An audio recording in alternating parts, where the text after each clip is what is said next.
The Skateboard Watchtower movie review is brought to you by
Ladies and gentlemen, boys and girls, children of all ages, welcome to Skateboard Watchtower movie review. movie review. You're getting better, dude. Just you're relaxed. Well, I love he's relaxing. He's getting all excited. I'm in my house. Why am I not relaxed? Oh yeah, he's actually donated his house for this shot. So and why wouldn't I? yeah, man, It's a museum of cinema. I mean, yeah, really. well, it's like a museum of drinks, and you ain't poured me nothing yet either. All right, here we go. We are actually going to do a great Western movie that was done back in when? The 90s. The early No. 90s. And That wasn't. You know, that's funny because that was a time period for a lot of historical dramas. If you think about that, because you had Braveheart. Mm-hmm. You had Braveheart. You had Tombstone. Rob Roy. A lot of things had come out with time period Piece. Time period pieces, pieces. so- I mean, But I gotta say that What? what we're getting ready to do is probably. I Yeah. loved Rob Roy. I loved Braveheart because of my Scottish heritage. Yeah. But then again, I love my westerns and I love my history. Yeah. And I gotta say, this movie right here. This was tells it about 89% of the way it was. There was some probably very the most quoted movie, or the most quoted movie quotes in history. I'm your Huckleberry. I'm your Huckleberry. Say I mean, when. there's all kinds of things. Yeah, and the classic gunfight and drink cup shootout. I mean, it's just it is. Val Kilmer should have won an Oscar. Yes, he should have won an Oscar for playing Doc. I think he was the most accurate Doc Holliday. Because I mean, I don't know if he was the most accurate Doc Holliday. he was close. He done a good job as far as bringing out his own character. Yeah. And it was a unique character. And not only that, you know, he pulled off the Southern accent because Doc That Holliday. Georgia, he did do a good job on that Georgia accent. And he also, just his mannerisms really spoke to a lot of what Doc Holliday did. That dental doctorate thing that he learned how to do, and he took that into that. Yeah. And married into that Western. Western thing. And but what I love about the whole thing, I mean, we also know that it's not actually correct in a lot of stuff. It's about, like I said, it's about 89% accurate. About 89%. But what we do know is these four characters. I mean, you couldn't ask for. I mean, the whole movie's an all-star cast. I mean, you've got Michael Biehn as Johnny Ringo. And we all know that the thing with Johnny Ringo and Doc Holliday never happened. That was one thing that never happened. But then the next, and one of my favorite guys that I liked to watch was Bill Paxton. Bill Paxton, I think, is one of the most underrated. He was the most laid back and charismatic. But he was the most underrated actor. Yeah. And the man can act.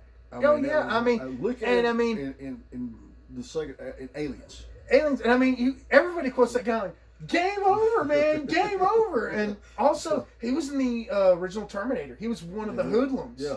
And then Apollo 13. He played Fred Hayes in Apollo 13 and did a fantastic job. And I mean, he really was a great actor, and God rest his soul. I mean, he's. And see some of the work, because I actually saw one of the works he actually directed, which was consistent with Matthew McConaughey in I think it was called French. Yeah. And the Hand of God character. So I mean, and that was a great movie. And then also let them do that. And Twister. And Twister. Yeah. He became Twister, the leading man. Yeah. That was the lead man. I mean. And then of course, I mean, you can't think of a Western without seeing the mustache. The mustache. Sam Elliott. Sam Elliott. I mean, Sam. And he had that gruff voice.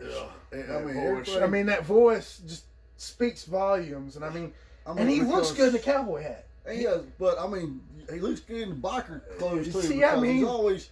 When the movie he played with Roadhouse.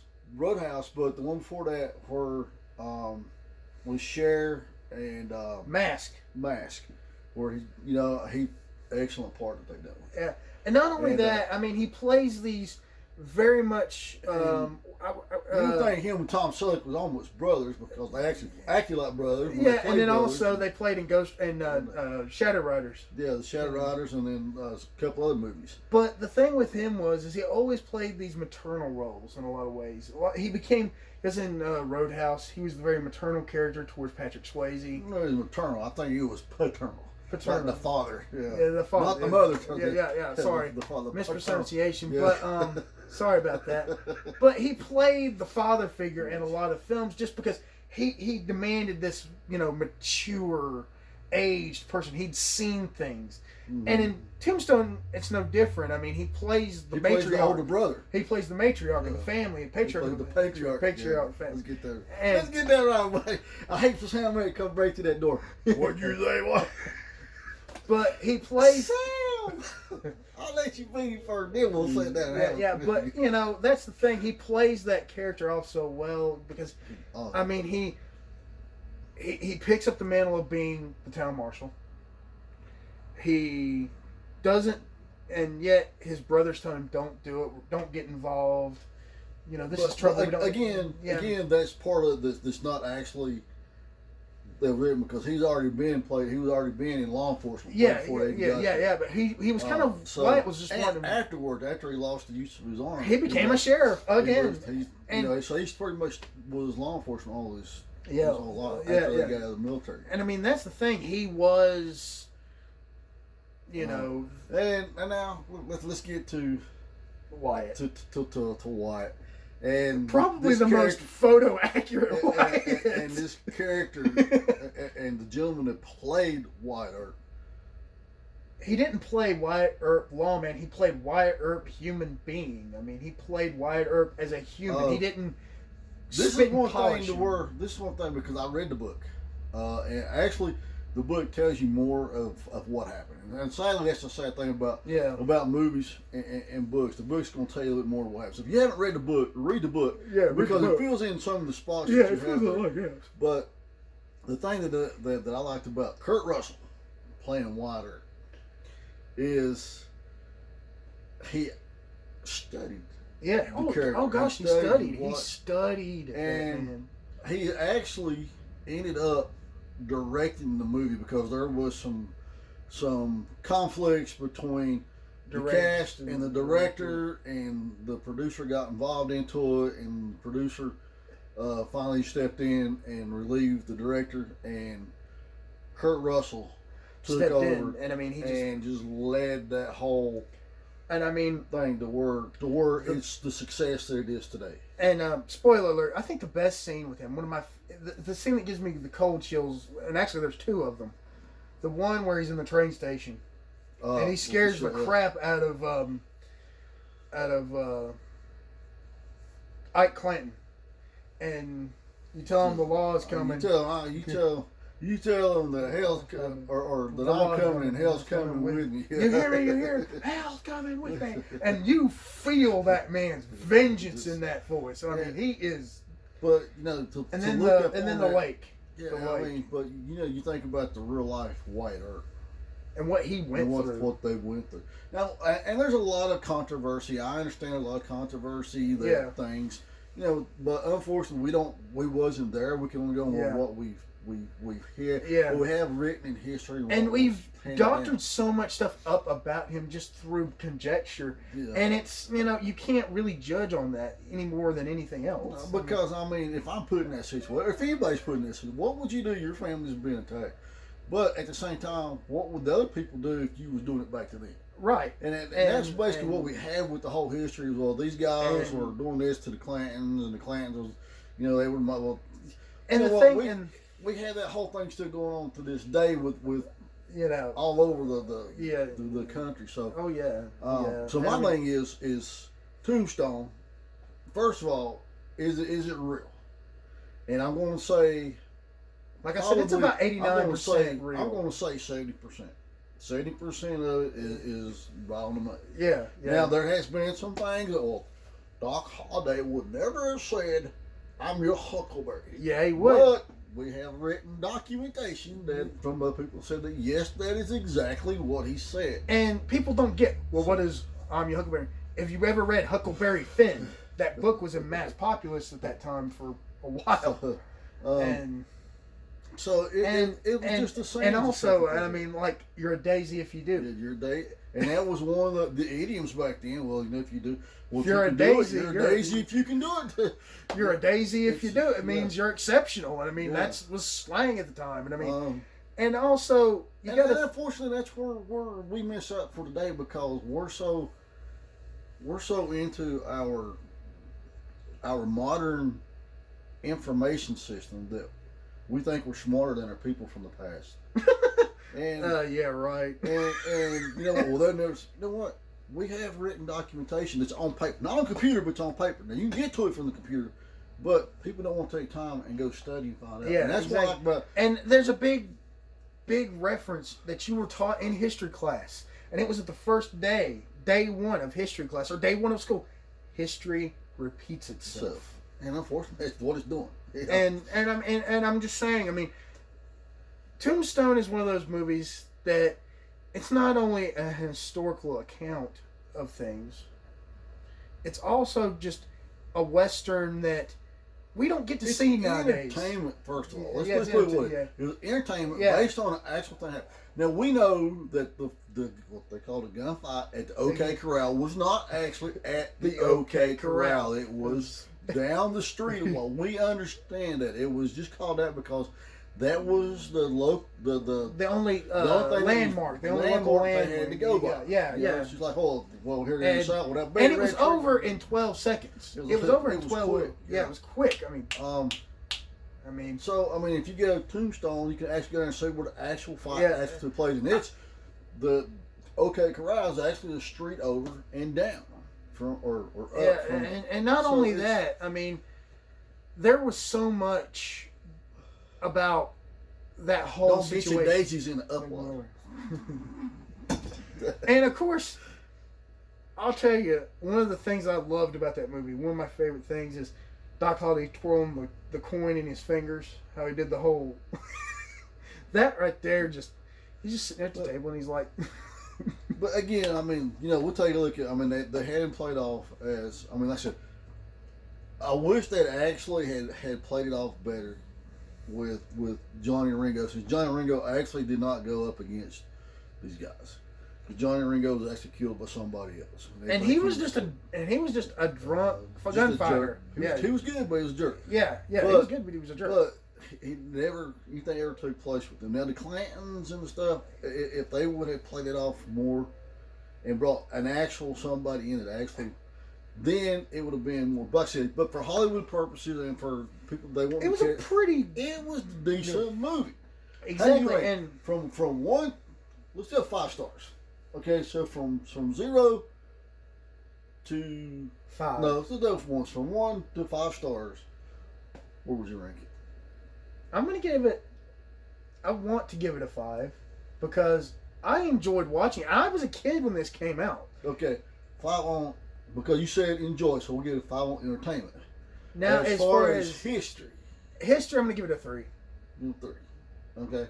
Because there were some aspects that were right on, and then there were others that weren't. I'm going to say this because, like I said, it's because I've read the book. Yeah, right. Well. So, as well, I give it 5 stars for entertainment. Right. But it was very entertaining. It had you hooked.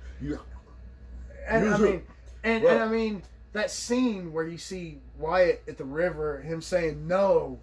And that actually didn't take place either. Because he was actually on a dry bed above the water. So when he actually caught Curly Bill by surprise and cut him in half with a shotgun. But that's because they caught each other by surprise because they wasn't expecting White and them to come up on the water hole where they was at. And I mean, and so for that, I give it a 5 for entertainment. I'm going to give it a 3.5 for as far as reality. Exactly, because it got the 3.5. It was close. Close. But the writers and they took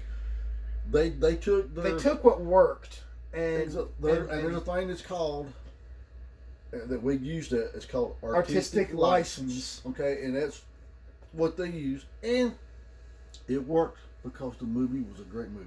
Oh yeah, I mean, so and when I first saw it, now as far as popcorn sitting down the movie, man, eating. You're gonna give this a popcorn 10. You're gonna give that 10. You know what? I'm gonna give it a 10 too. That's a 20. That's a 20. That's the top of our list right there. So there you go. So it's got a popcorn award of 20. And also, I mean, it was at a time when westerns were not very popular too.